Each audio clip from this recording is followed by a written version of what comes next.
Welcome, everyone, to Dig on America, a socio-political podcast where every week we give you the dig on U.S. history, politics, policy, and sometimes pop culture, and discuss how they affect social issues today.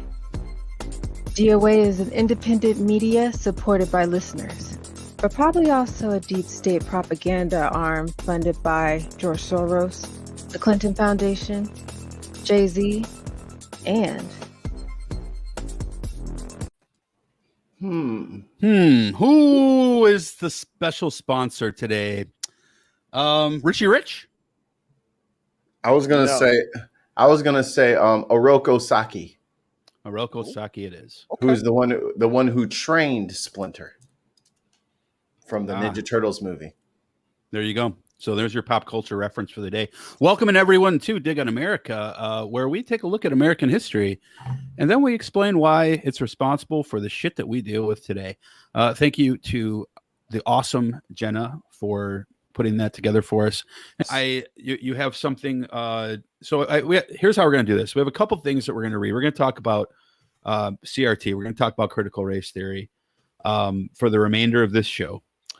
Next week, we're going to take a break, have some fun. We're going to have Matt Delhauer here next week, and we're going to talk about the history of social issues in politics and comics.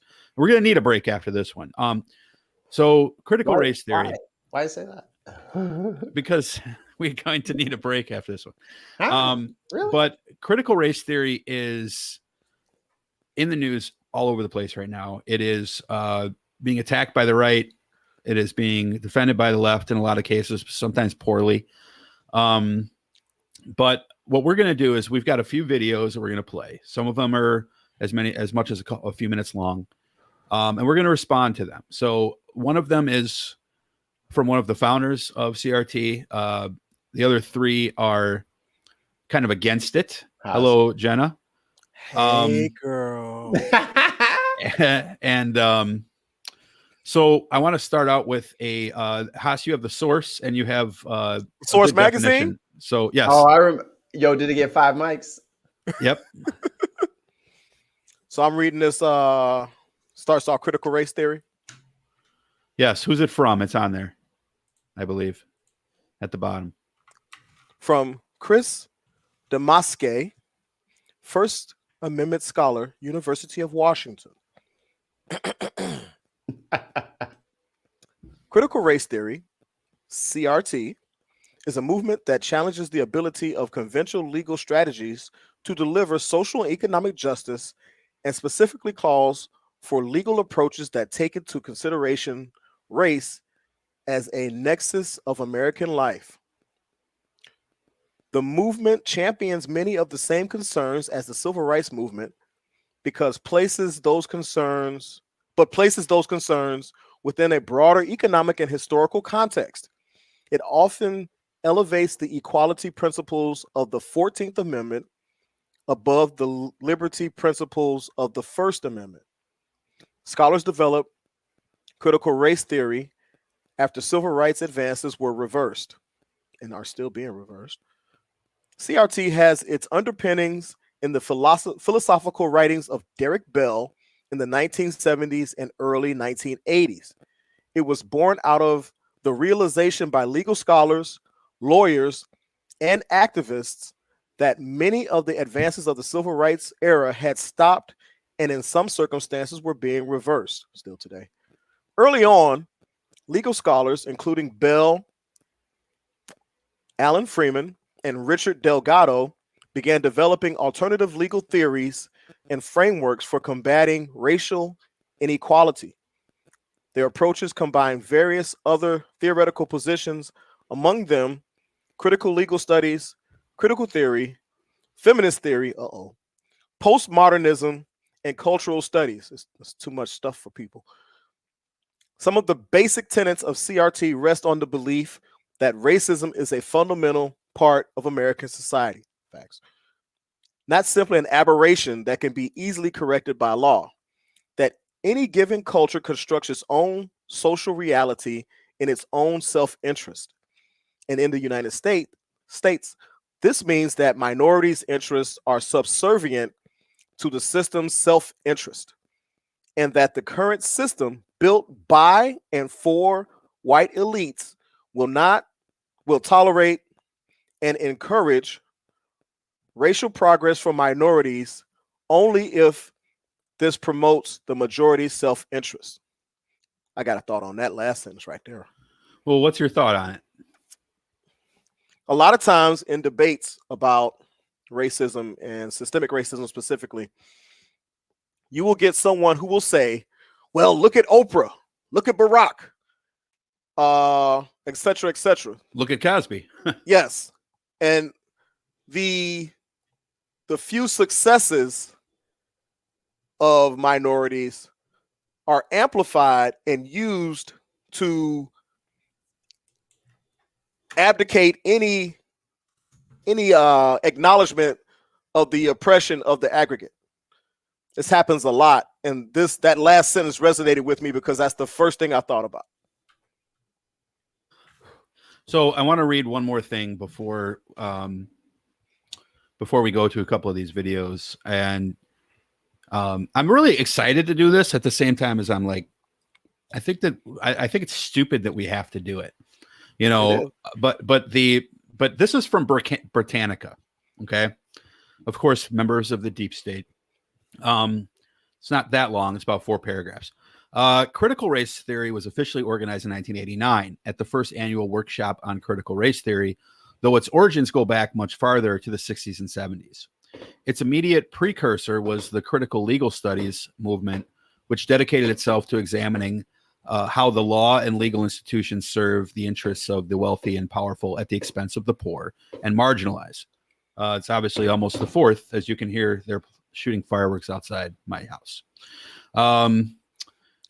CLS is an offshoot of Marxist-oriented critical theory, and may also be viewed as a radicalization of early 20th century legal realism, a school of legal philosophy according to which judicial decision-making, especially at the appellate level, is influenced as much by non-legal, political, or ideological factors as by precedent and principles of legal reasoning.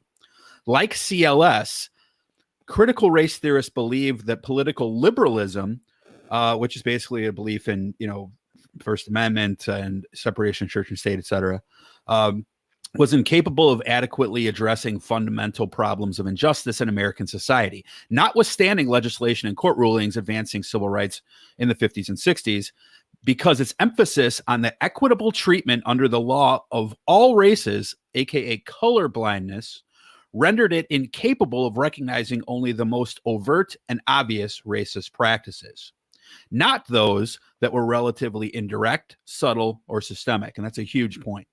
Mm-hmm. Liberalism was also faulted for mistakenly presupposing the apolitical nature of judicial decision-making and for taking incremental or a reformist approach that prolonged unjust social arrangements and afforded opportunities for retrenchment and backsliding through administrative delays and conservative legal challenges. Important note here, unlike most CLS scholars, however, again, CLS is different from CRT, critical race theorists do not wish to abandon the notions of law or legal rights altogether, because in their experience, some laws and legal reforms have done much to help oppressed or exploited people.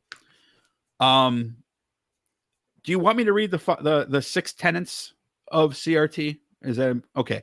So in their work, Critical Race Theory, an Introduction, first published in 2001, Richard Delgado and Gene Stefanik discuss several propositions that they claim would be accepted by many critical race theorists, despite a considerable variation of belief among members of the movement.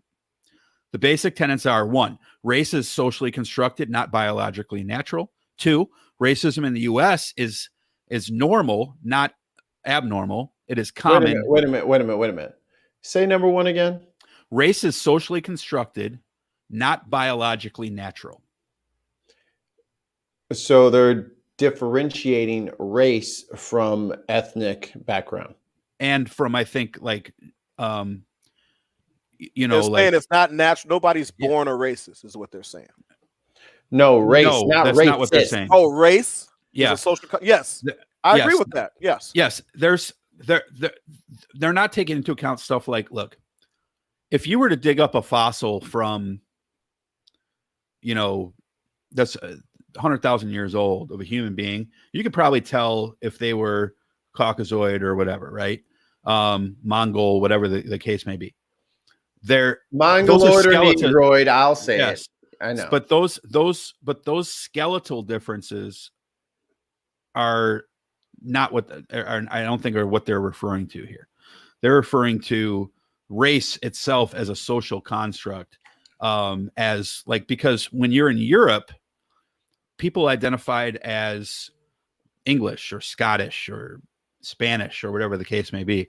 And it wasn't really until America that it really became this thing, because you had this melting pot of different European cultures that were all one. Double disagree. It's not a melting pot. It's never been a melting pot. It's never been. So it's all right. It's fine to disagree with me, but here's what I'm saying when I say that. When you take Spanish, English, Irish, et cetera, that is a sort of a melting pot, because they didn't bring a lot of their own culture here. There was a lot of assimilation of those cultures into different things, but they became white.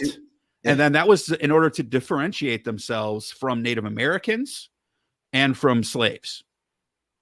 That's why white was created. They were no longer so much Italian or Irish. Disagree. Or it's okay. Well, go ahead and tell me why you think that.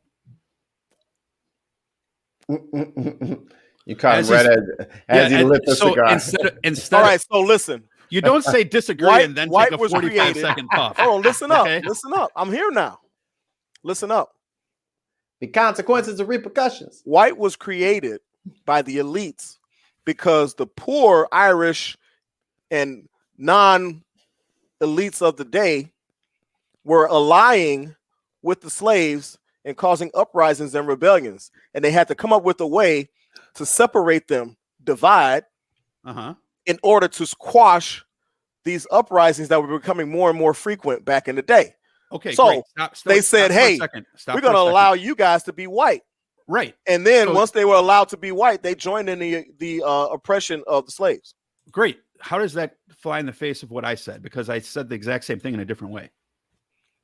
No, you didn't. Say what you said. Yes, I did. Again. What I said. Say what you said again. What I said is that different European cultures came to the United States and sort of amalgamated together, for lack of a better term, right? And they became this, you know, what you would probably describe as American.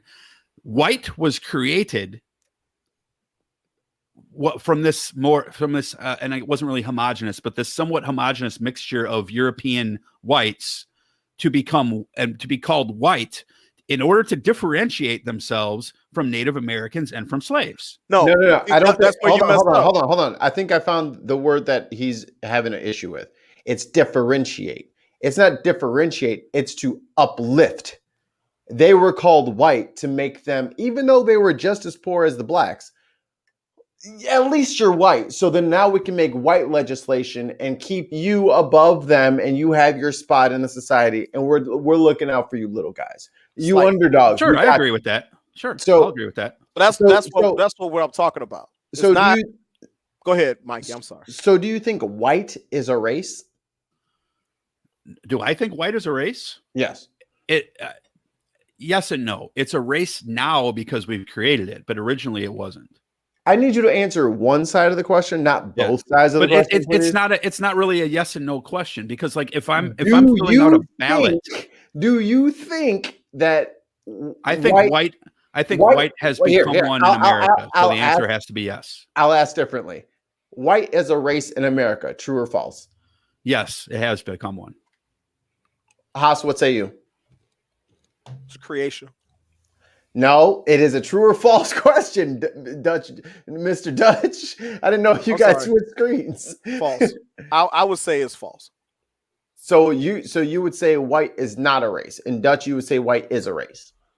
I have to say that because And I think I know where you're going. But I want you to if answer. I'm filling out, I want you to answer for you. Stop trying to disseminate well, where I'm going. Yeah, but you're You'll asking never me. catch You're me. asking me if I believe that white is a race in America today. The answer has to be yes, because white a race?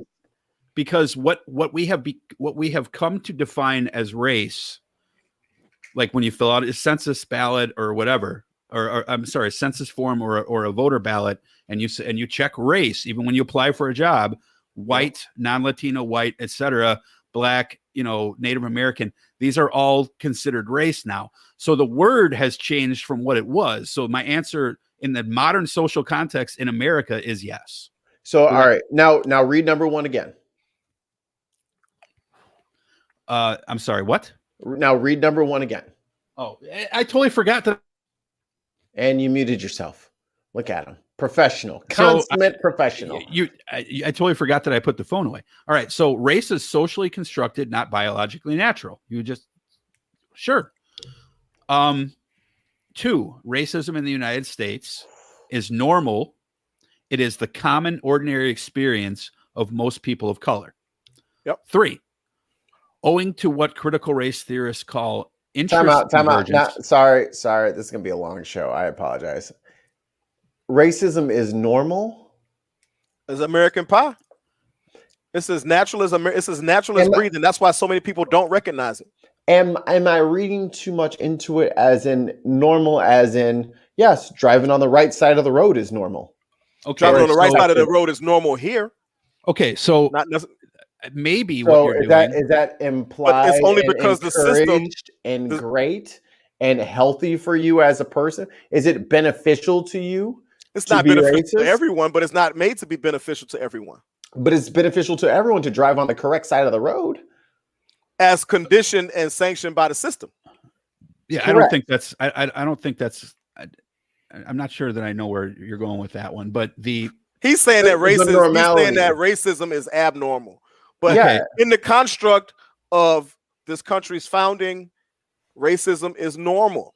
So also, it's so conditioned. Hold on, I want to say this. Okay. It's so conditioned into every inch of every fabric of every institution of this country that it's like blinking. It's like breathing.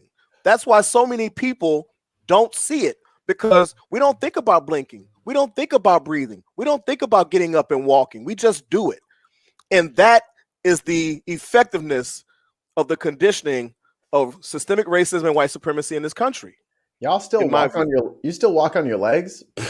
I got that I got that vaccine, baby. I just levitate. By the way, I'm fully You got that bibble.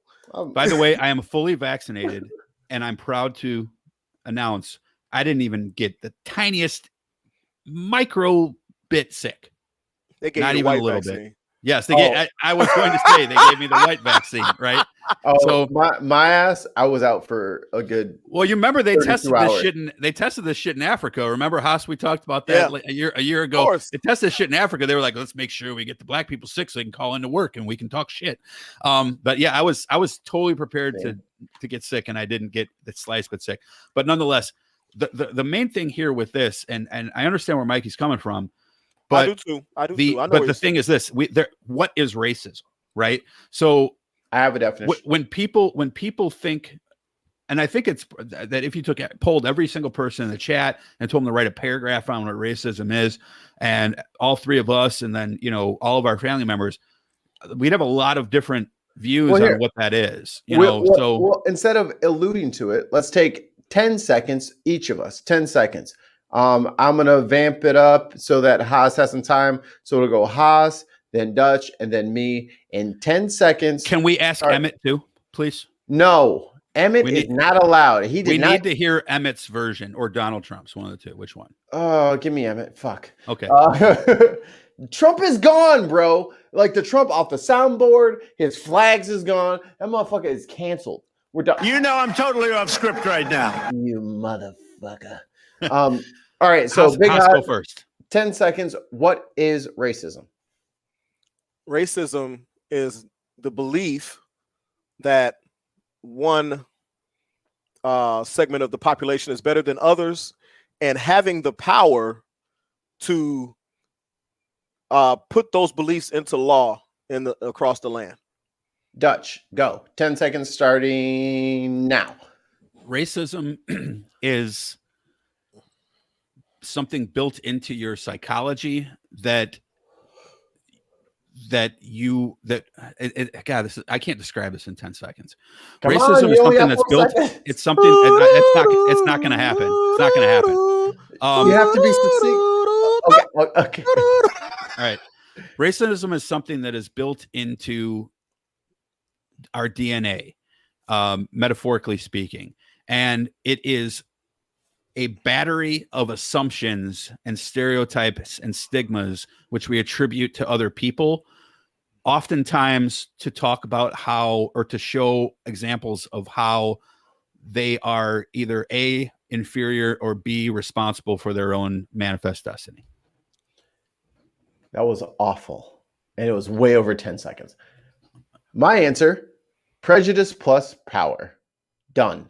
There you go. It's 3 words. 3 words. That's how you sum up racism in 3 words. Emmett Tucker here.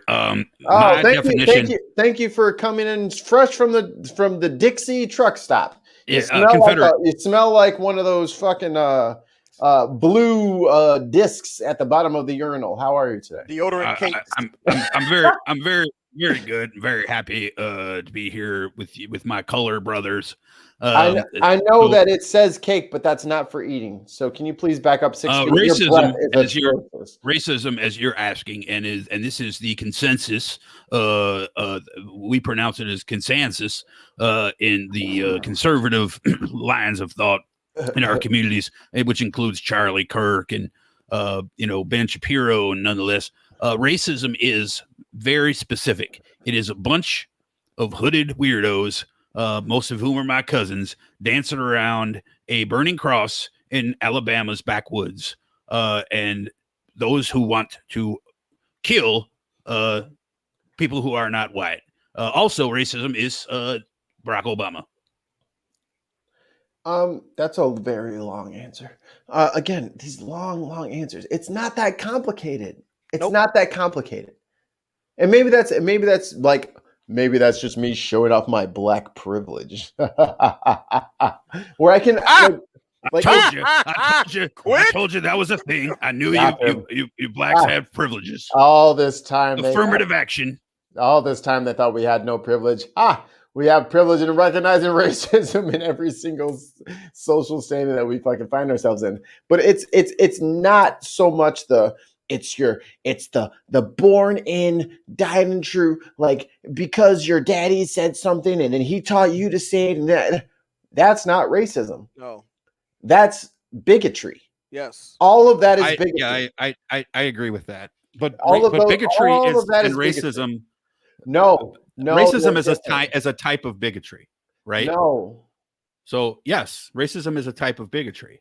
Sure. If you want to stake that claim, fine. But you're missing the larger point that the things that you just said that a lot of people claim to be racist are just bigotous. There's a difference there. There's a very special difference. And the difference is if you have the power to oppress people with your superiority or perceived superiority. So there's a difference if I own a bank and both of you guys walk in and I say, "Hello, Mr. Haas, your account is ready. If you will just see Margaret, she has a couple papers for you to sign, and you'll be on your way." And then you walk in and I say, "Oh no, service entrance is in the back. I want to make an account." We don't give accounts to you people. Right. So there's a difference there between me as the bank manager saying that and a homeless dude on the street saying that. Right. I agree with you. They can both say that if there's a homeless dude sitting on the front stoop of the bank and he says something versus the guy who actually controls the accounts and actually has a way of damaging you as a person, that's racism. When you have a way of actually impacting someone else's life, aside from just your words, that is racism. Okay, so let me ask you a question. If the homeless guy on the side of the road, and And this, I think this is a good conversation. But if the homeless guy on the side of the road who doesn't have the power, you know, he can't be racist to me. He walks up to you and calls you the N-word. Then he is not a racist. He's just a bigot. He wants to be racist, but he doesn't have the power to execute what he believes. He can't practice it. Okay, so are you defining difference between racist and racism? Racism is the issue. Is the practice is the whole problem. Okay, I agree with that. And if you participate in that racism, then you are a racist. A broke dude spouting slurs, he can't oppress me. From his Jewel Osco shopping cart that he stole from 4.5 miles away, he can't hurt my feelings. He can't make me lose my job. He can't deny me a loan. He can't put me in jail. He can't oppress me. He is no different than if some weirdo cartoon character popped up out of the TV and started calling me stuff. So if he calls the police on you and says that you hit him on when what? It was him that hit homeless. You. If he calls, believe me, these guys got cell phones these days. They got little pop-up microwaves, all types of shit these days. All right, so if he goes to court and says that you did something and his side of the story versus your side of the story, and especially historically speaking, the court would take the side of the person who was white over the person who was black, just in a de facto sense. So that guy can exercise some power over you, even though it's not an overt, direct power. There's a tangible power there. But actually, he's not exerting a power. He is initiating a proxy to exert power. He himself can't do anything. It's the police officer who chooses through his own bigotry to believe the homeless man who exerts the power. Okay. That is where systemic comes into play. Yes. Where even people who do not hold power to oppress other people can draw back onto the power grid of the system to enact their racist ideas. Even if they can't do it, they have a system to reach into, and they can draw upon that because they don't have the individual power to exert racism on me. There's a lot of ignorant, bullshitty, fucking nasty people out there. I deal with them every day. But guess what? I make more money than all of them. So they can say whatever they want to say, but they're still broke at the end of the day, and I'm not. So say that shit at the bank, motherfucker. Let me ask you guys a question, and then we'll get to a couple of these videos because let me preface this real quick. I've said a lot of times, and Haas will definitely remember this. Mikey might, that I always shy away from calling people racist until they prove otherwise, right? Like, so I choose to use the word bigotry, much like what Mikey said, because I think bigotry is more natural. Racism is a more extreme type of bias. I'm gonna pull a Dutch. I'm gonna interrupt you real quick. That's why there's this big misconception that, oh, well, you're black and you won't let me say the N-word, so now you're being prejudiced and that's racist against me. Like, that's the problem. I can't oppress you, white dude who makes $90,000 a year. I can't oppress you. What oppression can I implore upon you? I only make 87. You could do is tell them to get out to your store. Right. I can't do nothing to you. I can't harm you in a generational way. I can't. That's true. I can't take not directly. I can't take your rights away from you. Yeah. However, on the other side of the coin, yeah. Let me ask you guys this question. So I saw a situation at a store. I'm not going to say what store. Costco. But the TJ was there. But what up, T-Dog? He's going to be coming back on soon. I've already talked to him. So I saw a situation at a store where a guy was stealing something. I'll just put it that way. He was stealing something from the store, pretty blatantly, just trying to walk out of the store. Nice. One of the employees, when they're not supposed to do this, one of the employees grabbed the guy right? First mistake. Grab him and hold him. Right. They grabbed. I think they might have grabbed the item, not the person, but like they tried to get the thing out of his hand, which is something that person I would imagine will get fired for. But nonetheless, three customers ran out of the store and beat the guy up who was trying to steal something.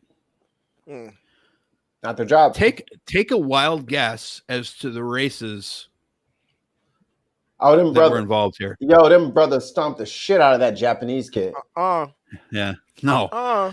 And like when I saw this, I knew beforehand that there was racism / bigotry / bias, whatever you want to call it, involved. Because if it was me, I guarantee you they wouldn't have chased me out of the store and fought me.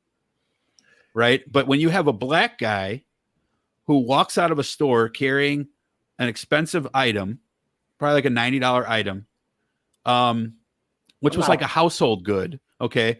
Then you got all these over $90. Yeah. And then you got these customers who are wearing shirts with NRA symbols on them. And they weren't all white, by the way. One of them was clearly Hispanic, but Hispanic folks hate black people too sometimes. Yeah, they're not big fans of us. So they ran outside and they literally threw this guy and punched him.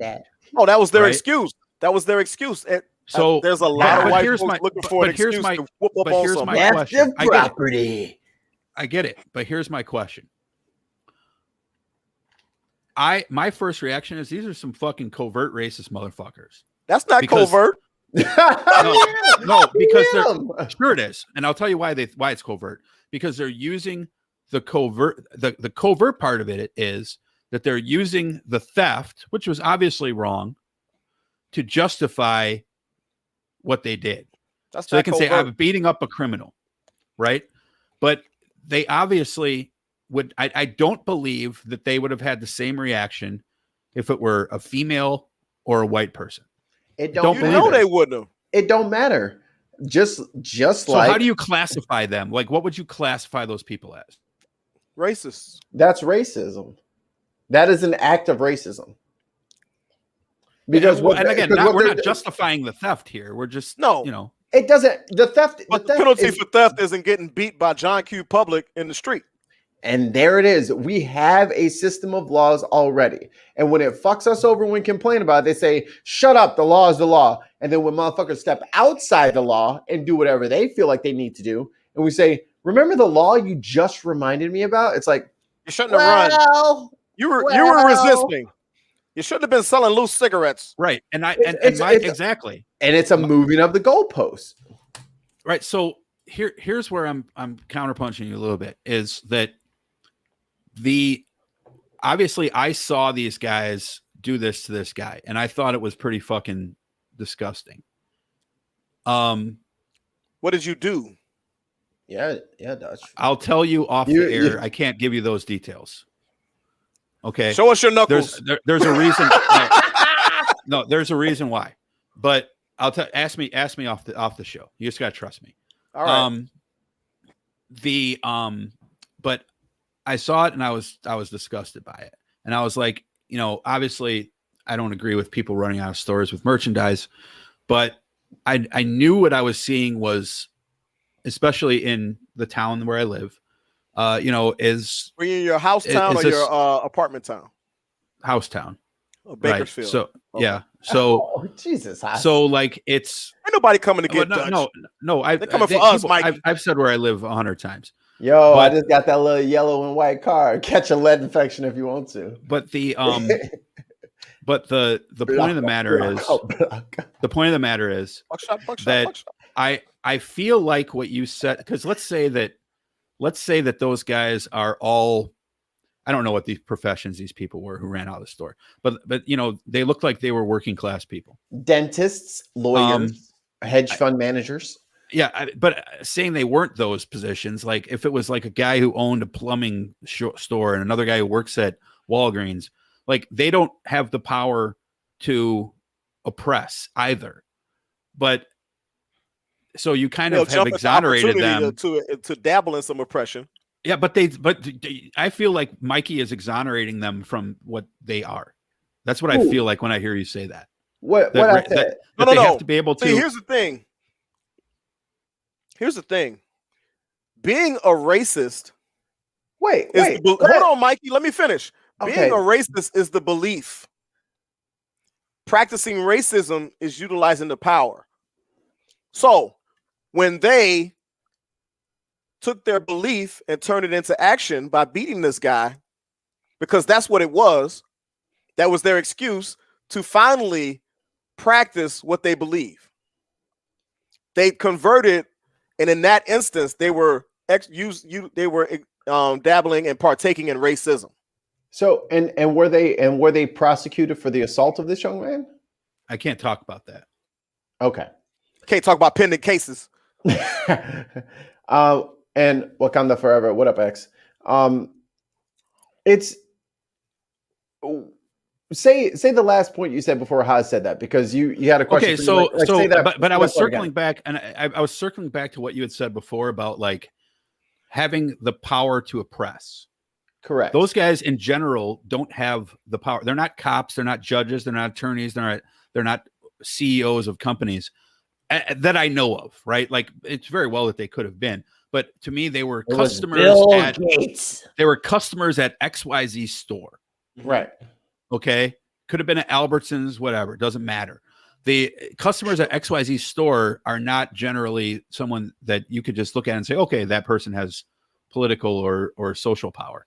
Right. So when you say that you have to have the power to oppress, that exonerates a lot of the stereotype that went into the assumption of I'm sick of these ends stealing shit and starting shit and Black Lives Matter and all this shit and going after him and punching out their frustrations with BLM on this guy. But you just stepped over the perfect answer to the question. So these people took extrajudicial action against someone. We won't venture a guess to why, but they did this to a guy as opposed to letting the system take care of it. And because they did that without fear of retribution from the system that they were helping. They weren't afraid of going to jail for assault charges when they jumped on that guy. They knew they could jump on that guy, especially that guy in particular, because he was stealing something and there's three of us. We caught him stealing. We beat him up. Here's the stuff. We did your job for you. You're welcome. That's their mindset. That's the systemic part of it. That's the ism part of it. That's why it's bigger than a homeless dude calling me a nigger. Dude, say it all you want from your fucking tent. That doesn't change my life.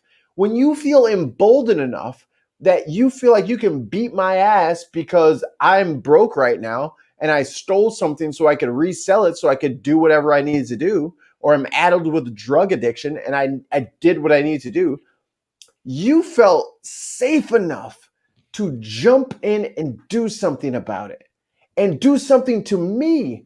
And you did not even fear the repercussions of your actions. That's the problem. The guy did look a little bit like you.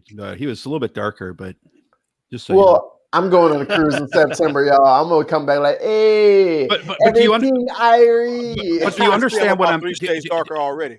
Do you understand what I'm saying though? Like my point on this, and we got to get to these videos, but my point on this is like, and this was about why I described racism as the way that it is, because I was raised to believe that racism was, hatred. And I don't believe, and I've said this before, that hatred, I've realized in the last 8 years or so, that hatred is not a necessary ingredient for racism. Hatred is prejudice. Hatred is it's just I don't know. All prejudice is not hatred, but hatred is right. I get but you. Because people hate gay people, and then their cousin pops up as gay, and they're like, you know what? God damn it, I was wrong. Everybody just needs to calm down. But you had a preconceived notion of what that meant, and you held that. So I think it's that hatred. You can't you can't go to a black barbecue and then leave that 14.5-hour incursion and still hate black people. It's impossible. They're too nice. Right, but that's the thing is that people. But those are the good ones. What I'm trying to explain is that white people and Hispanics very often, and Asians, unfortunately, and we're talking about with black people here, right? Like that you can make this analogy with anyone else, or you can attribute this to anyone else as well, I suppose. But when it comes to the thoughts on African Americans, is we have this certain select number of stereotypes that have been attributed to black Americans since my youth that you hear from all sorts of different places all over. I can't even say a sentence on this show because this is too funny. I have to say this. All right, Haas, let's name all of the black stereotypes. Number one, we're excellent dancers. I'm just gonna throw that out there. That was true in my case. I can dance my ass off. No, you up. I did dancing. One that is very prevalent, but it's very untrue in my case is black folks could play basketball. Yo, I can cross you up right now. You probably could. You're gonna be leaving your wrist. You be leaving your wrist though. I love spades, by the way. Thank you, Utah Outcast. Oh yes, all black people know how to play spades by the age of 17. Spades and dominoes. That's guaranteed. Black people in general are hypersexual. Look, it's not my fault. I don't know about hypersexual. We probably anything above 3 minutes is hypersexual to some people. Well, wait, what's your definition of hypersexual? Yeah, what's hypersexual mean? Chat, help us out. If you're listening to us in the CRT, we're talking about hypersexuality now. Black men and women are extremely promiscuous in general. Okay, that's where I thought you were going. When the statistics don't really bear that out. Okay, that's where I thought you were going. So how can we not be when everyone is just assaulting us because we look so damn young and beautiful? Number 6. Gotcha. Yep. And then I think the big one, of course, is welfare collecting lazy. Right. That one, so that's really the big one is that, and like I would hear this, I probably never had anyone walk up to me and say black people are lazy in general. But no dick jokes. You hear it, okay. Yeah, you hear it through the. We're gonna leave that alone. Yeah, you hear it through the through the jokes, right? Like there's the joke that's like where do you hide a black guy's food stamps under his work boots? That was like a huge joke that we would hear all the time when the people at my school, right? Like that was this big joke that went around school. And of course I giggled at it. I was like 11, 12 years old at the time, but like, you're like, okay, those types of things create stereotype in young minds. Right. And when those things are not combated as being false, then you see it. Like I'll see a lazy black person. Like, hell, I know a couple of lazy ass fucking black people who became my friends when I was a teenager. And what my thought was right away? Guess the stereotype's true. Right. Because those just happened to be the two people that I was hanging out with, and they were fucking lazy. Right. Yeah. So, and then also, there's the black people are dumb, but then right after that, but watch out for them. They're conniving. They're cunning, conniving. I'm like, wait a minute. I thought you said that black people were dumb, but they're cunning enough and conniving enough to con you. They're dumb, but they think they know everything. The jokes, I'm going to tell you, the jokes are very, and we got to get to these videos, but the joke, I did want to say this, the jokes, the black jokes, were very influential on me in a very, very negative way. Right. It's part of it's part of the conditioning. There's the one, what do you call a Mexican on a bike? Okay. We all know, I'm sure we can remember the answers to that. You don't have, you don't, I don't know that one. And you don't know that one. But you don't get to, I'm sorry, what? Don't say the joke. No one cares about the joke. But you have.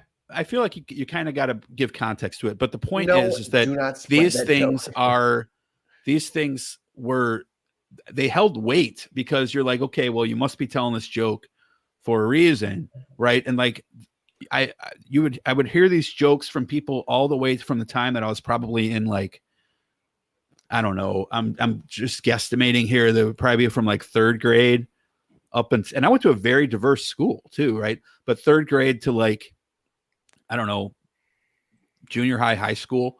And once in a while you'll hear one like in the workplace setting, that sort of stuff.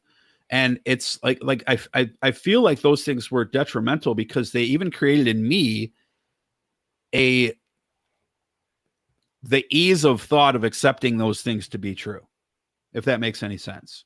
You know what I mean? So, and those are the things that I think are what CRT is supposed to be set up against in a way, because the social stigmas are so powerful, you know, and like I never had anyone walk up to me and say, I effing hate ends. I don't think I ever had that happen in my entire life. I've seen it on videos, but I don't think I've ever had that. So I didn't think of those jokes as being like hateful, racist jokes. I just thought of them as being, well, it's stereotypes based on fact. So, you know, this is things I'm rationalizing in my own like 13-year-old brain, right? So stereotypes based on fact. So, you know, I guess there's something to it, you know, and that any successful Black person would be an anomaly. You know, and those are beliefs that I think that those beliefs are held very widely within the white community. I truly believe that. That doesn't mean they hate Black people. But that's the reason why you see people hold their purse tighter when you walk by. Conditioning. I'll keep saying it. I'll keep saying it and keep saying it. It's all about conditioning. You don't have to hate someone to look down upon them. You don't have to hate someone to believe negative things about them. You don't have to. I mean, racists don't necessarily abhor and can't stand being in proximity with Black people. They just view them as this. And it is often when racists or people who have these prejudices think or get the feeling that Black people are stepping out of their station in life. Oh, don't be uppity. That they need to be taken down a peg or two or reminded of their place. That is when the backlash comes. And, you know, like when there's any progress towards equality or justice or anything like that, as we can see in the last 3 years, the backlash is swift and fierce. Okay, so I agree with that. I have to finish this because you guys asked me to read it. So, Mikey, don't interrupt me, you fuck. Number 3, owing to what owing to what critical race theorists call interest convergence or material determinism, legal advances or setbacks for people of color tend to serve the interests of dominant white groups. Thus, the racial hierarchy that characterizes American society may be unaffected or even reinforced by improvements in the legal status of oppressed or exploited people. 4, members of minority groups periodically undergo differential radicalization or attributing to them varying sets of negative stereotypes, kind of what I was just talking about, again, depending on the needs or interests of whites. 5, according to the thesis of intersectionality, no individual can be adequately identified by membership in a single group. And 6, this Britannica has 6, though technically CRT kind of has 5. The voice of color thesis holds that people of color are uniquely qualified to speak on behalf of other members of their group or groups regarding the forms and effects of racism. And in closing, this consensus has led to the growth of the legal storytelling movement, which argues that the self-expressed views of victims of racism and other forms of oppression provide essential insight into the nature of the legal system. Do you guys want to make a quick comment on that before we play video 1? Let's play the videos. I was told I could not speak because the white man oppressed my speaking privileges. My right to speak, my First Amendment right, has been oppressed by the Dutchman. The flying fucking Dutchman. You crazy Dutch bastard. All right. So is that not on the soundboard? No, it used to be, but it's not anymore. All right. So there are 4 videos that I want to play. The first one is the longest one. It is. Hold hold on a second. It is 5 minutes long, but I started it a little bit late. God. And this is from our 5 favorite minutes? people in the world Dad, at PragerU. I'm going to the bathroom. This is boring. If it takes hold, it will completely change the very nature of America and the way you live. Critical race theory holds that the most important thing about you is your race. The color of your skin, that's who you are. Not your behavior, not your values, not your environment. Your race. In critical race theory, if you are a member of a minoritized racial group, their term, not mine, you are a victim of a system that is rigged against you, a system that doesn't want you to succeed. On the other hand, and that is what the computer thought of that video. Begins from the assumption that racism occurs in all interactions. To see how this works, consider this thought experiment. Imagine you own a shop and 2 customers enter at the same time, one white and one black. Who do you help first? If you help the black person first, critical race theory would say you did so because you don't trust black people to be left alone in your store. That's racist. If you help the white person first instead, critical race theory would say you did so because you think blacks are second-class citizens. That's racist too.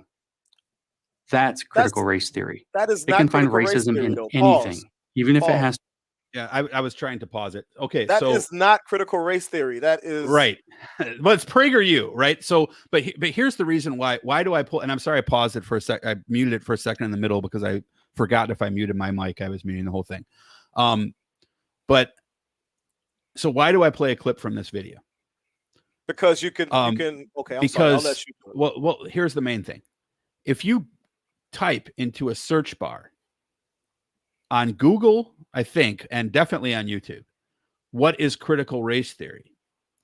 This is the first video that pops up. They paid that money for that. So I don't know what he's doing. I don't know either. But like it's not even close. Dutch, keep your voice down. I just sat down the white fragility.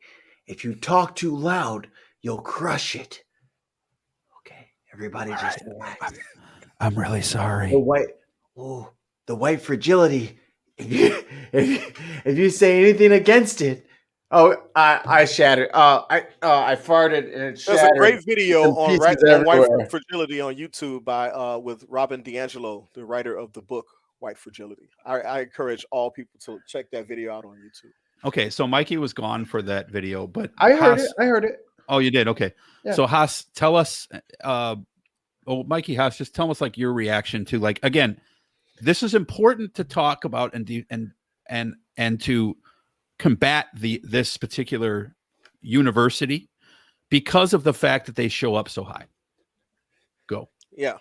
Me first. Go ahead, Mikey. Me first. Go ahead, Mikey. So one thing that I learned in my deconversion from religion and in my debating with assholes on the internet on YouTube part-time for several years, you have to know what fallacies are. You have to understand how fallacies represent themselves. That little clip has like 4 or 5 different logical fallacies in it. Yep. It's so full of straw men and false dichotomies and special pleading. You don't even have to have an answer to things like that. It's not even logically consistent. It doesn't even make sense in its own universe. It's like saying, oh, I believe in a world where unicorns exist. But also, if a unicorn ever existed, it would blow up the universe. So which is it? Is it that if you try to help someone who's black, you're racist because you don't think that they can do it on their own? Or is it you're racist because you help the white person? You know what I mean? Like, that is a textbook definition of a false dichotomy. They've presented you with 2 bad arguments and asked you to decide which one is most logical. When there is a third option, which is, you're fucking illogical. Yeah, you help the person that came in first. All right, I'm only going to play a few more seconds of this. But this was the part. This one's going to really piss Mikey off. So there's about 15 more seconds. I have to go to the bathroom again. Racist 2. That's critical race theory. It can find racism in anything, even if it has to read your mind to do it. Critical race theory is a uniquely American invention. Brewed up at Harvard Law School in the 70s, now part of the academic and media mainstream, it is also uniquely un-American because it rejects the core tenets of the American classically liberal Judeo-Christian value system. Pause. It turns the bedrock. Pause. What they were going to say is it turns the bedrock foundation of America. But the I just wanted to pause because Mikey, go ahead. This is all you. I want to hear what he has to say, but I just wanted to pause because, can you back us up like 5 seconds? Take us back like 5 seconds. Let him start that sentence again. Let us give him an extra shovel to dig an extra deep hole on this before I absolutely Death Star him into Thanosville. Okay. Are you ready? I am ready. All right. I backed it up 5 seconds. American classically liberal Judeo-Christian value system. It turns the bedrock American idea upside down. Here it is in the words of Richard Delgado and Gene Stefanchik, two leading proponents. Pause. Critical race theory questions the very foundations of the liberal order, including equality theory, legal reasoning, Enlightenment rationalism, and the neutral principles of constitutional law. It does this because critical race theory proponents assume racism is present everywhere and always, and they look for it critically until they find it. Okay, I'm not playing any more of this propaganda. But you love these guys. You have a subscription to them. So, but again, the funny thing is like I wanted to find a couple of videos that were worth playing. I watched probably 20 videos on CRT in the last 4 days. Some good, some bad. But every time that you look, this one pops up first. Why is it that Prager University pops up so high on fucking YouTube for, it's you know what? Side note, there was a really funny thing. Look up, I challenge everybody to do this. Look up Prager University's video on, seriously. Look up Prager University's video on Reconstruction. In the Civil War, too. Right. That was actually a good one. But the Reconstruction one is astonishing because the Reconstruction video that Prager University made was 100% authentic, completely true, forwards to back accurate. Why? Because they got to demonize the Democrats. Yep. That was the only reason. They even said in the video that the biggest problem with Reconstruction, which is true, and one of the things that I think my friends on this show will agree with, is that they were supposed to. They were supposed to. One of the things that the radical Republicans were trying to do after Reconstruction was to give the emancipated slaves land. And Prager University actually said Republicans tried to give them land. Democrats told them that they couldn't have it. And Northern Democrats helped. All that's true. But of course, they forget to mention that now they're against reparations. Thank you. And that Dutch, the Southern strategy was never a thing. Stop saying it was. Stop it. Right. It never happened. There was never a Southern switch between the right and the left and the Dixiecrats and the Republicans. It was never a thing. Don't tell anyone else on your goddamn show. It's not true that the parties used to be on opposite ends of the political spectrum. So don't say it anymore. It didn't happen. It never happened. Except when it happened. Except when that was sarcasm for those of you who were wondering. Okay, so let me go to the next video here. This video is if it's fucking silk and pearl and diamonds. No, I'm not playing them. This is I'm going to play about a minute and a half of this one. This is from Kimberly Crenshaw on with Joy Reid. Oh, I've been to Crenshaw. So let me make sure it starts at the. Diamonds. Let me make sure it starts at the right place here. Hold on one sec. So please don't think that I'm dumb. Is critical race theory Marxism? Look, you know what? Here's the thing, Joy. Critical race theory is not so much a thing. It's a way of looking at a thing. It's a way of looking at race. It's a way of looking at why, after so many decades, centuries actually, since the emancipation, we have patterns of inequality that are enduring. They are stubborn. And the point of critical race theory originally was to think and talk about how law contributed to the subordinate status of African Americans, of indigenous people, and of an entire group of people who were coming to our shores from Asia. And the point was, quite frankly, to understand the problem in order to intervene in it, to understand why the greatest hopes for our republic were not being realized, even though these hopes were encoded in law. So critical race theory just inherits the beliefs and the hopes of Frederick Douglass, of Martin Luther King, who basically want the law to do for the freed people what the law did for enslavers. And we picked that up in the 70s and 80s after the civil rights movement to say, okay, so now we've had this big civil rights movement. We have all these laws in the books, but things really aren't looking as different as they should if we are really the society that we say we are. So we put about the task of understanding how law wasn't just the neutral referee. Law wasn't always on our side. In fact, law was less on our side than for on our side. And we wanted to tell these stories in order to do better with the promises that are embedded in the Constitution. There you go.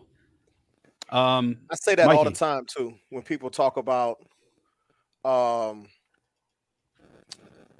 do you hate America? I don't criticize America because I hate her. I love her to death. But just like a relationship, when you're not fulfilling your promises, you demand that we be better. We work on the relationship. I love my country so much that I constantly criticize her and demand that she live up to her promises and be better. You know?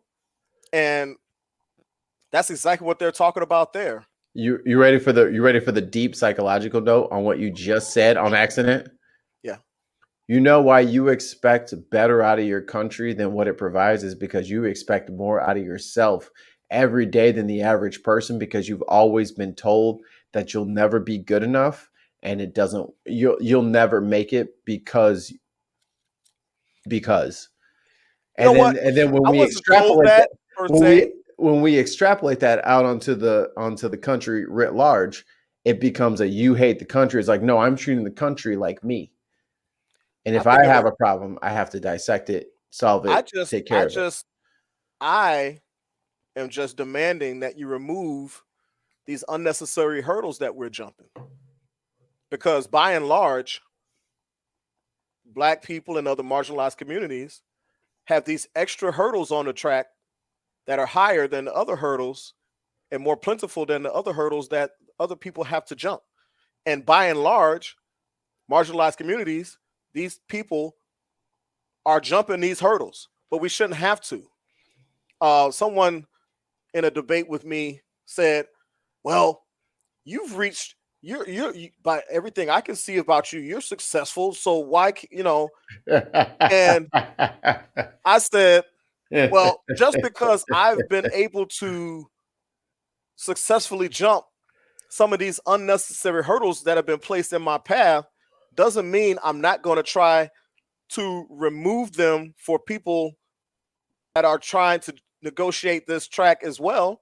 That I'm not going to should I not try to remove these hurdles for my kids? Should I not try to remove these hurdles so that I may not have to jump them in the balance of my life?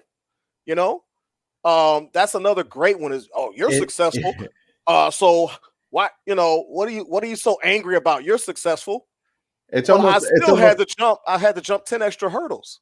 I don't want people to have to jump 10 extra hurdles. Everybody should have the same number, the same height of hurdles. It's almost like you succeeded despite the system, based on some people succeeding because of the system. It's almost as if some people it would almost seem we're fated to succeed.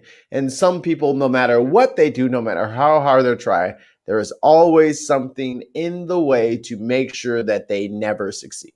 It's almost as if that it's almost. And I don't necessarily.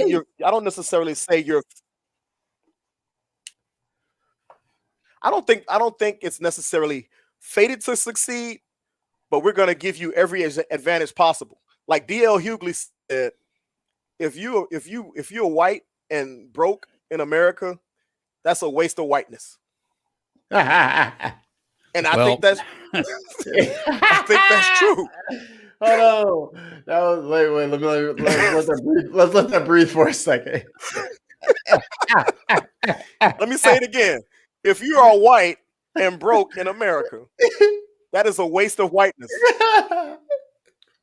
Because I would tell you this: you're not allocating your whiteness properly. if you gave black people the same advantages, that equality, and I think that this might be what people fear the most. If you give the same, if you level the playing field, I can't do that.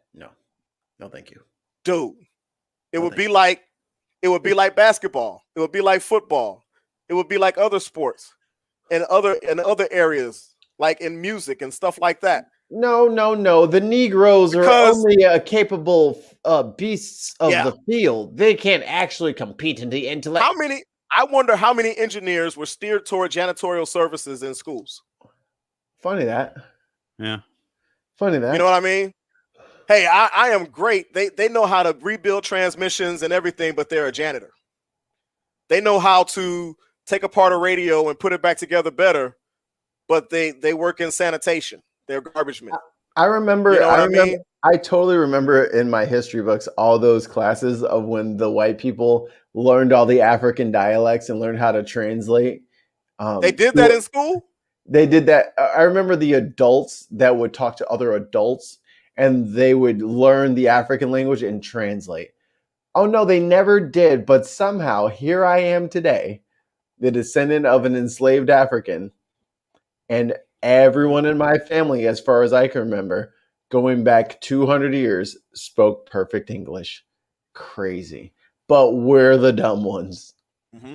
And we know how to say Jane Krasinski, but people can't say Hassan or Darius. But we can say Prisbilski. Hey, first of all, Joel Prisbilla. First of all, don't take my mispronouncing away from me, because as I've said many times, that's my thing. Only I get to do that. I'm sorry, Jason Duche. Jason Douchebag. I think I can go by that. Let me get your thoughts real quick. Well, actually, if it's all right, I'll save a thought that I was going to say, because I'll say it after the next video. And that's the last video that I have. But oh wait, I didn't get to say mine real quick. Oh yeah, go ahead. You guys are talking a lot about CRT, critical race theory. I want to bring up something that I've researched on my notepad here. CDA-CRT. Have you guys researched that? I bet you haven't, because I just made it up. And that's cognitive dissonance against critical rational thinking. Has anyone considered that? That perhaps... That's an epidemic, man. Cognitive dissonance in general is an epidemic among certain folks in this nation. Especially when it comes to rational thinking. So if you are feeling attacked because the history books are representing, I don't know, a closer version to what actually happened versus what never happened, and that you guys just like fairy tale together, I don't know that that's a thing. I don't know. So CDA-CRT, that'll probably be the next thing on PragerU and their shenanigans. I believe the video just came out. Oh shit! Already hosted by Candace Owens, and the Hodge twins. The thing that shocks me about CRT. Actually, I have two more videos. I apologize, but there's and I have one more point too. One of them we'll touch on this a little bit is that the right wing needs to find new sources to get their information from. Why? Because why would they do that? Because it wouldn't fit their narrative then. So I guess they won't. But they're like I was what you might call. I would never say I was a right winger. I was a Republican. I wasn't really right. I've never really been what you call a right winger. There is a difference. But there was, yes, there is absolutely a difference. But the right wingers specifically, I'm not speaking of all Republicans here, is they truly need to find another source for their news. And if you notice the two videos that we played, one was an interpretation of critical race theory from a perspective and pointing out some of their interpretation or their perception of some of the writings by people who are proponents of CRT and spinning them to say this is what every single person in CRT believes. You know, like there's one of the things that I've learned in my research of CRT is that there's a diversity of thought. Imagine that. What? And there is conflict within the community as to what the prevailing ideas should be outside of the 5 tenets. What? Right? It's called being critical, right? Having debate, or as Mikey would call it, what's the word? Interlocking. Which I was right about. Being an interlocutor. They're interlocutoring. I was right about that. I was right about that, by the way. Thank you, Irish Weed, for fucking correcting him. Well, I thought that was a term that was only used in philosophy class between people who were debating like existentialism or something like that. It fits for that application, but it has many uses. Much like duct tape and an Allen wrench. Duct tape is the number one tool in my toolbox. I can fix anything with fucking duct tape, except racism. But the Canada tried. Thanks, Red Green. The point, though, I'll use the green duct tape because it'll be safe. But then when you heard Kimberly Crenshaw speaking, she said, "Look, this is what we wanted. This is what we saw. So we researched it." When you look at, and we'll talk more about this in a second, but when you look at what's happening in schools, and really it's mostly higher education and usually law classes that teach CRT, right. Is that like telling someone that a theory exists, like the Big Bang theory or the theory of evolution or whatever, a theory on something that has to do with abnormal psychology, whatever the case may be, talking to kids and telling them that this particular theory exists and what it's about is not indoctrinating them on self-hate or that they're an oppressor or oppressed. I don't think that it comes even close to that. So, I really don't get what all the fear is about. I truly don't. So we have less than a dozen people in the chat right now.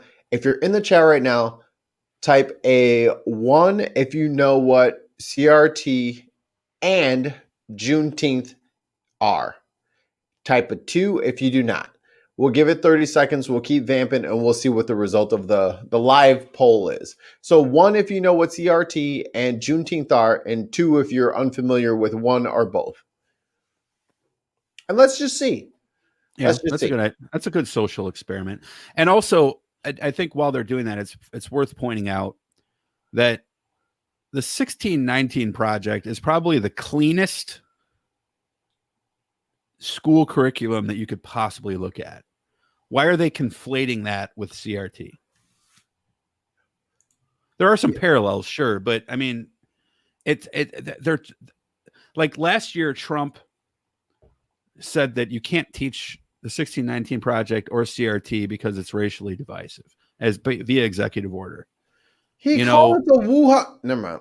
I'm not. Wuhan got you all in check.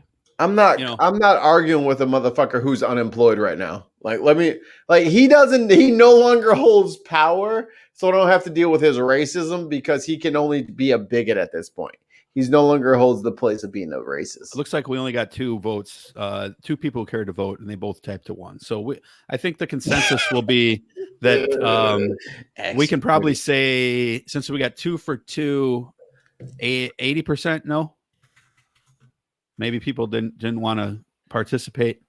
So, all right, don't count because he's dirty.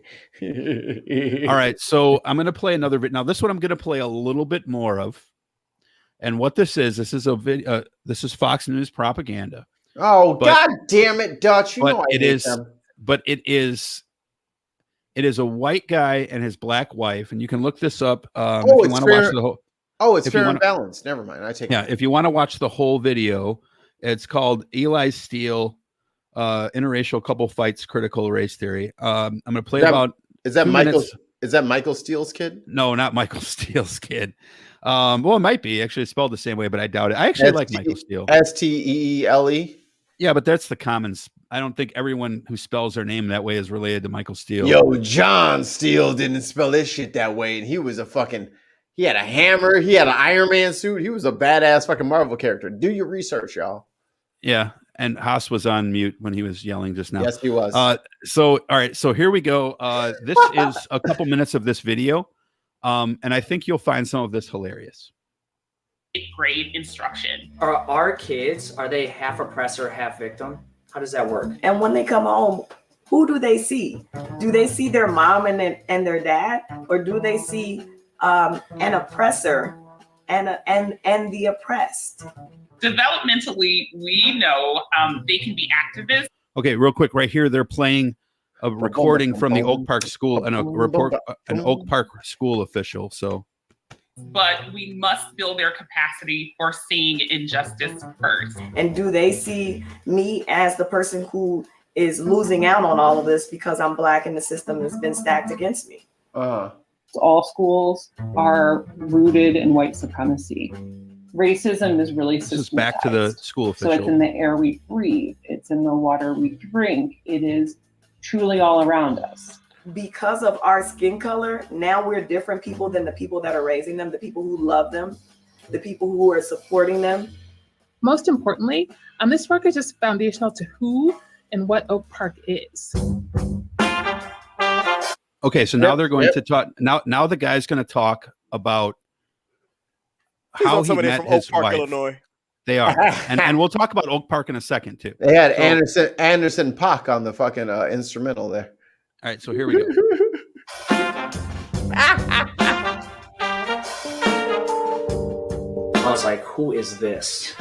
And the way I feel about her, she thinks I'm crazy, but I'm like, I love you. I love you more today than I did when I first met you. And all the stuff that I saw about her, and I told my family and friends.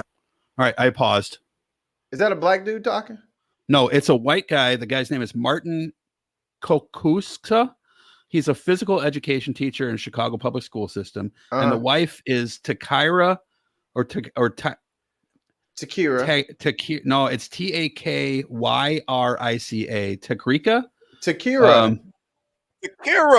Takira. Follow your nose, man. RICA. You think so? Okay.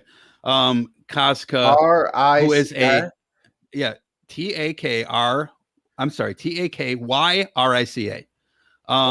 Who is a mathematics teacher also at the Chicago public school. Takyrica. Yeah. So here is now they're talking about how he met her. So this is the part I think is really interesting for a couple that's fighting CRT. You never fucking said that, by the way. What? I'm just listening to fucking voices and fucking trombone solos. You never. No, I did. I did say it. You didn't listen. I said it. Replay the tape back. Play the tape back. All right, here we go. Actually, let me move this back. Remember Haas when he said their names? I remember. No, I didn't say their names. Thank you, motherfucker. That's what I'm talking about. I told you it was a white interracial couple, white husband, African American wife. Here we go.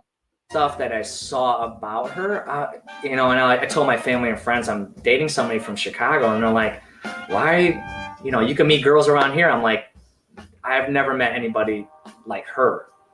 The way I admired her at the time, I admired her even more because I'm like, wow, she's a single mom. in high school.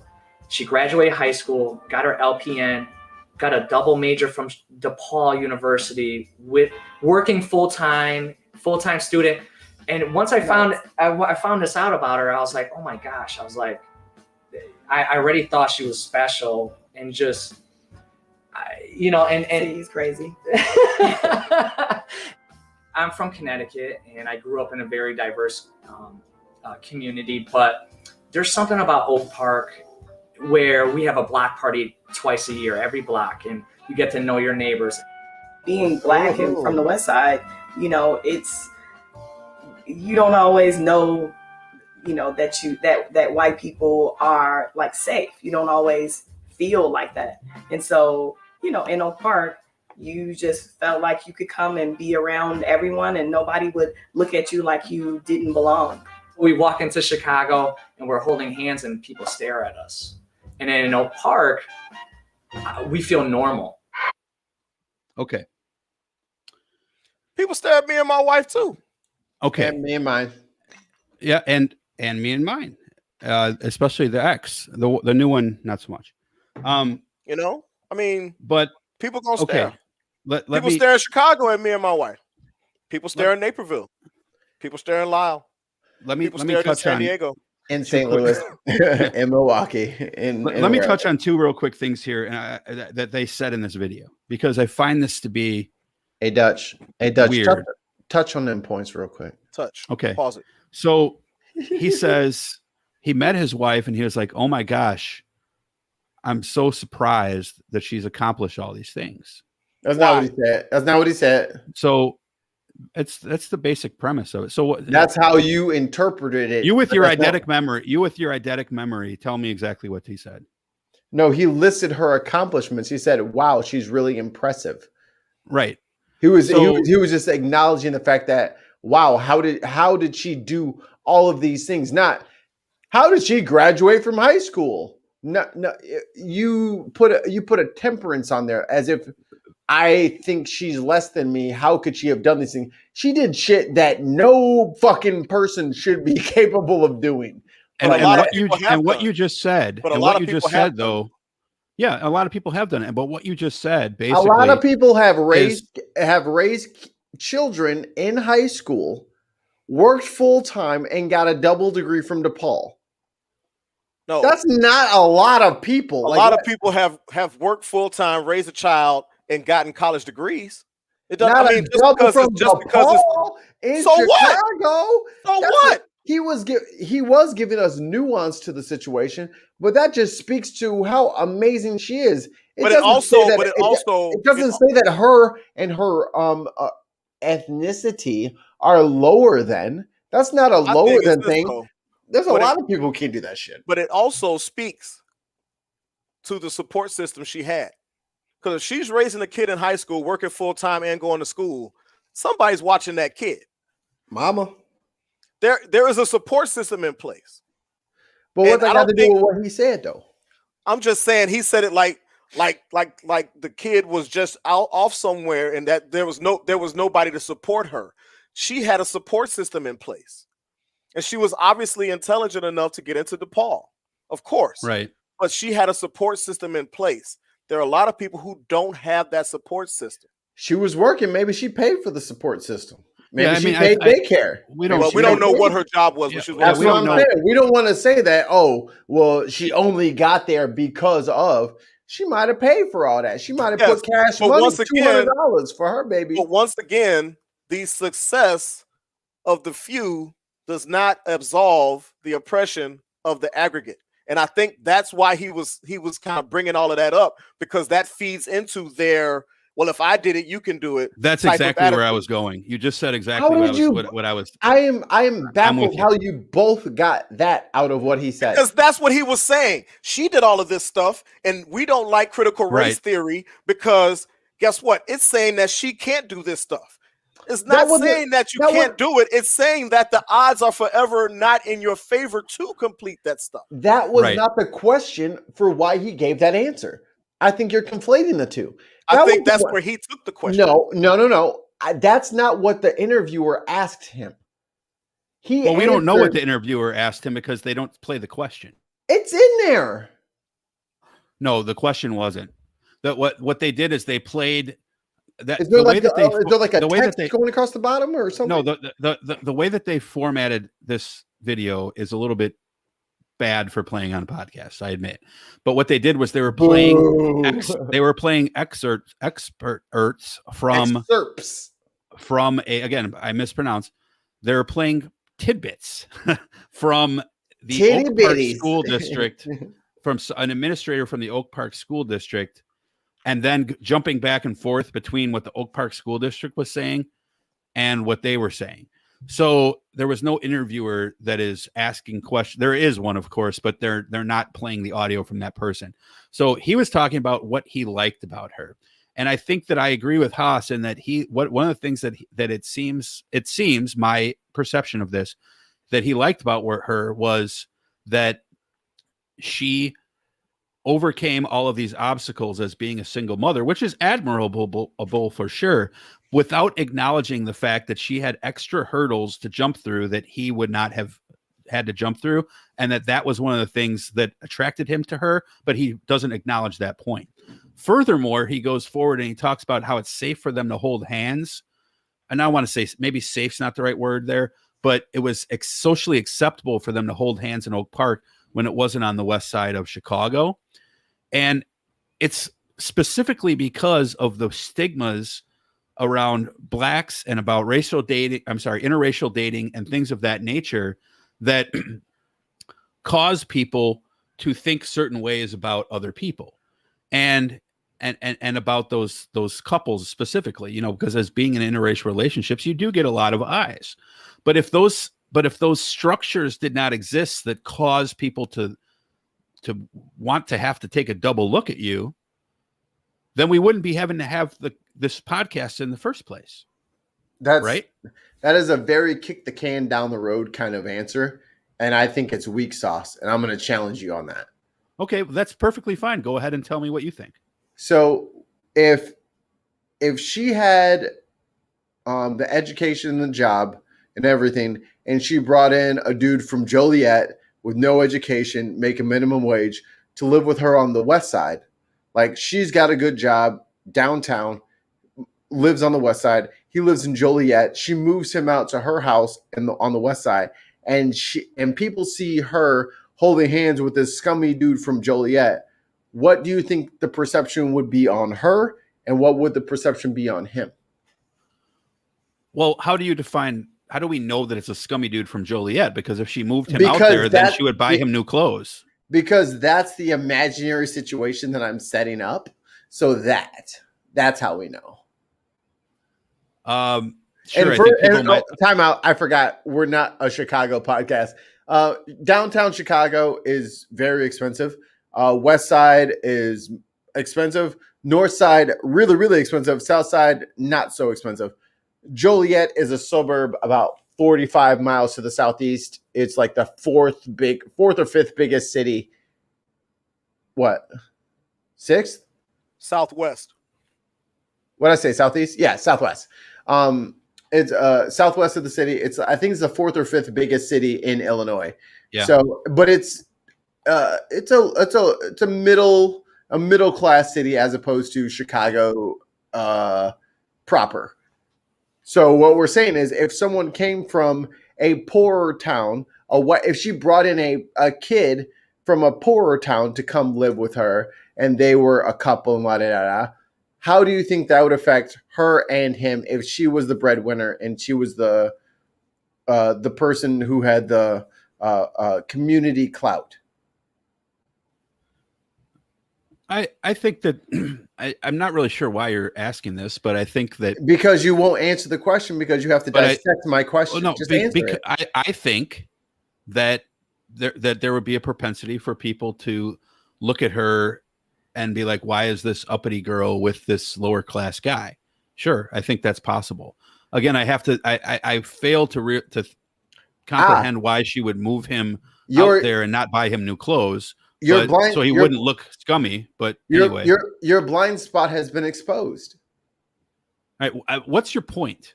I don't get your point. Your blind spot has been exposed, and that you would think, Well, of course you would just give him new clothes. Of course you would just do this and this for him. But you forgot that this is a black girl on the West Side. Why are you with a white dude in the first place? And why especially are you with a broke white dude in the first place? What's up with you? But that's not a context that you took into thought at all, because it's not part of a regular experience where when you mix cultures like that, there is backlash, good, bad, or indifferent, mostly bad, but there is backlash to that. She did not take him to the West Side because there would be a certain amount of backlash for him. It would not be safe for him. She'd be sure, fine. I agree with that. They would think lesser of her. He would not be safe, which is why Oak Park is a better place for both of them to coexist. Because I guarantee you, if they lived on the North Side, or they lived up in like Deerfield or Deerfield or some shit, and they bought a big expensive house, I guarantee you, within fucking 2 weeks, one of the neighbors would walk by in a stroller in their fucking yoga pants, doing some jogging, talking about some, oh, are you the help at this house? Yeah. It is the same thing. When there are interracial relationships, there is automatically assumed that one is the lesser and one is the greater on both sides, automatically. Yeah, and I think it's fair to say that I'm not sure why you took that path there, but I do agree with what you said. Stop trying to dissect me. I'm smart as fuck, bruh. You can't try to Oprah me. You can't Dr. Phil me. You just ride the train. I'm okay. You get a car.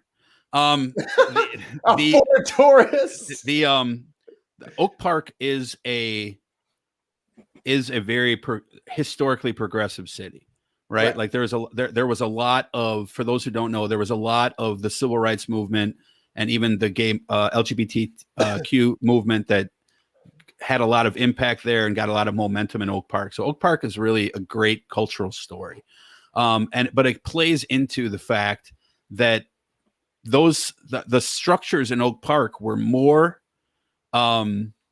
friendly and more understanding and more progressive to the in their outlook to the interracial couple being there. And they take this, I think, and their read on it is, this country is perfect. Why can't every place be like every place is just like Oak Park? But it's not. Every place is not just like Oak Park, and that's not. I love Oak Park. It's a great place. Gordy McZilla, our patron Paul, lives in Oak Park. We'll be sending you a shirt there soon. But I find it weird that I find it weird that that you would go through the life experience that you have, and then really just kind of turn a 180 and say, there's no, we experience social stigmas and bigotries and stuff like that, but none of that really exists. And therefore I'm going to fight CRT. I don't understand that at all. Haas, what you're raising your hand? No, I was raising my hand like I agree with you, because the first thing they did was move someplace where they could be accepted. Correct. The first thing they did was recognize the inherent issues with the West Side or South Side living. They didn't move to Lisle. They didn't move to Naperville. They didn't move to Winnetka. They moved to a place or Quincy or Madison, Wisconsin. Well, they didn't move. They didn't move to Vandalia. Yeah, they definitely didn't go to Bloomington or fucking East St. Louis. Right. Yeah. They didn't go to a predominantly white or black community. They went to one of the most diverse, progressive communities in America. And why did they do that? Because they recognized the racial tensions that would occur if they went to one place or the other. Yeah, and I will say Naperville isn't such a bad place for this in the most part. I didn't get a lot of bad reception from walking with the black girl in Naperville. Well, you know what? Of course you did not. It's different, man. It is different. For a white man to walk with a black woman than it is for a black man walking with a white woman and I predominantly don't white woman. understand. Mikey, what the hell path are you steering us down? I don't know what you're talking about. There is a difference. Fucking Trust me. 2 minutes later, points out the exact blind spot that I was fucking pointing out. Exact blind spot. I'm more than happy to talk about that. I'm just not sure what blind spot that you're referring to. You don't understand that it is different when it is a black guy with a white girl and a white girl with a black guy, or a white guy with a black girl. It's different. Sure. All of those situations are different. Sure. That's what I was speaking on earlier. And you said, I don't know what that has to do with anything, but that is exactly what you just asked. You were bringing up a scummy guy from Joliet coming and living with her on the west side. You didn't indicate whether or not that guy was white or black, so I purposely didn't bring that into the conversation. I was talking about a white guy from Joliet. But you didn't specify that. Okay, fine. That's on me for not clarifying to that point. But the point is, when you are in an area where you are not the predominant race, people have opinions about you, especially if you're the man in the relationship and you're not the predominant race. If you're a black guy dating a white chick in Naperville, it's different than if you're an Indian guy dating a black girl in Naperville. Would you agree? Are you referring to? Sure. But I'm kind of wondering why that is, though. So, are you referring to? And this is a guess here. So if I'm wrong, I'm wrong. Cultural differences. Is it because of the stereotype that exists that the black guy is attaching himself to the white girl for her money? Exactly. It is always assumed. That's the only reason you're here. It's a predominantly assumed that if a black guy is with a white girl, that she is the breadwinner, she is the one he is attaching to in order to take advantage of. He's the remora. He's the remora of the situation. He's the remora of the relationship. He's the parasite. Yeah. You know? Okay, yeah, I totally agree because with that. Yeah. One of you'll get into discussions, and one of the first questions asked, what do you do? So what do you guys do? And that question is designed to try to estimate who's the one making the most money. Right. Because it is assumed that she's a lawyer and you work living off of her. Right. Yeah. Right. Exactly. You know? Yeah. Okay. So I didn't get that that's where Mikey was going, but now that I see where you're going, then that's fine. Because that's not part of your daily experience. And Sure. it doesn't pop up to you as readily as other things would. And that's why critical race theory is so important, because you have to take into account other people's historical backgrounds. And between me and Haas, we got about 8-9 years between us. I'm being super friendly because I think I'm old and I think he's younger than I think he is. No, Haas is old as fuck. Shut up. In 15 days, I'll be 49. Yeah, you're off the show when you're 50, so enjoy your time. Yeah, we'll start a new show. If you want to shut the podcast down, I guess go All right, guys, you heard it. I'm revoking your ownership, colonizing your ownership. Trying to put me out to pasture. Let me just look at the look at the pretty bunnies there. But let me move it. Oh, I'm sorry. Last point. So between the difference between me and Haas, humidor too. For sure. I'm almost done. Between the difference between me and Haas is not that many years in the grand scale of American history, and definitely in homie history. Everybody has a homie that's a few years older. That's right. However, me and Haas have so many similar stories and similar experiences through different states, through different regions, through different countries. We all have this same shared narrative of how we are treated. I wonder why. I can't think of any reasons. I know. Yeah, there's not. Okay, so last question on this video. Can you please, Haas or Mikey, either one of you, Not me. Speak to the fear that we're seeing right now with critical race theory being taught in elementary schools, and whether or not that's a real thing, please. It is a fear. And the fear is when you, number one, tell the truth about the history of the country racially, it does two things. What'd it do?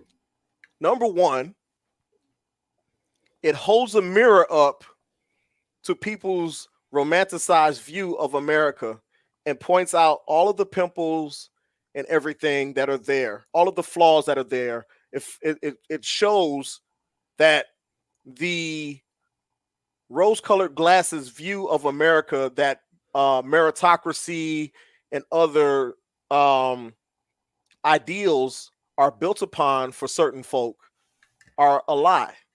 And then you shatter that myth of a true meritocracy, because if there is systemic racism and you can show the history of it from then until current day, which critical race theory wants to do, to educate these people, to educate our young so they can see the rooter to the tutor, Genesis to Revelation of the history of this country. You shatter that myth of meritocracy. You shatter that, well, if you work hard and say your prayers and eat your vitamins and love God, drink water, you can do anything you want to do. It shows that no, you can't, because if you can, then Tulsa wouldn't have got burned down. Then Rosewood wouldn't have got burned down. They wouldn't have made lakes over black cities. They wouldn't have put interstates purposely through thriving black communities to destroy them. Yep. And thus take away the property, which was then more than now, land ownership and property ownership was the biggest driver to generational wealth. So when you take property, when you destroy property, when you run people off of their property, you are not taking that house, you're not taking that land, but you're also robbing them of the opportunity to build generational wealth. There are about 86 to some, there's a certain percentage, and it's a pretty good percentage, and I don't know the exact one, of white folks still living on the land that was given to them in the Headright Act or the Homestead Act and things like that. There's way more. There's way more than that.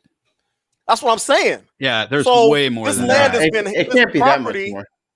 This property has been handed down from generation to generation to generation, gaining wealth and gaining wealth. Sometimes they have 300, 400 acres of land, and they sell off 100 acres to Walmart to build a Walmart.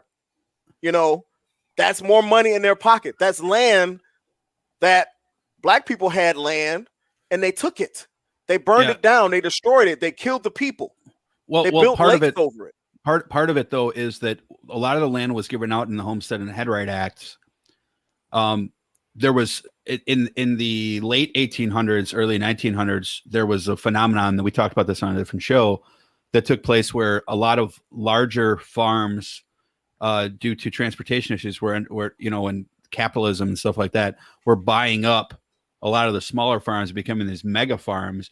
And what they would do is they would make the farmer that they bought, not in every case, but in a lot of cases, they would make the farmer that they bought the farm from, like, I guess you'd call him like a trustee or a manager. I don't know what they call people at maybe foreman. It would be on the construction site. You get the point.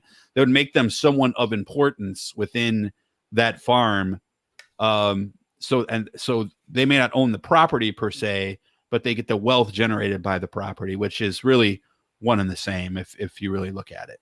But there's a lot of cases with African Americans who did get some land from Headright, but it was like 16% of the population. No, not even 16%. No. I was saying 16% of the population got like 0.3% of the actual land that was given away. And those who love capitalism and say, oh, you work for everything, they paid what, a $30 fee, which at the time was probably what, like $300 nowadays. I don't know, somebody will yell at me for that, but you know, they pay like a $35 fee and they get however many acres it was. I forget the amount of acres, but I think it was 80. You would get 80 A lot acres of of freaking land. land. Yeah, but it also wasn't enough to have a true farm in a lot of those cases. So that's why you saw a lot of these going together. Okay, so hello, Brute Facts Podcast. Hello, Patty. Hello to Lamar, who is in the show. Hey, brother, what's up, man? So That's the last my homie, one here, man. He's got to get on the show. You'd actually like him a lot, Dutch. Oh, he's good. He's a fellow believer. Oh, good. And he's got a better beard than you. Everyone has a better beard than me. My beard sucks. All right, so this is one of my. This is a guy who I used to follow on Twitter a couple years ago because I thought he had some good points. Turns out he's a fucking weirdo. Your His boy name is JD. CJ Pearson. He is at the time he was like a 15, 16-year-old high school student who would post right-wing stuff. And now he's at the University of Alabama, Crimson Tide. He was on with Mark Lamont Hill. So let me play a little bit of this video, and we'll get comments. Oh, yep, you were going to say something? We need to get Mark Lamont Hill on the show. Let's do that. He has been blackballed for speaking his mind. Mm-hmm. And I feel like we could, if we put enough pressure between the three of us, we can get him.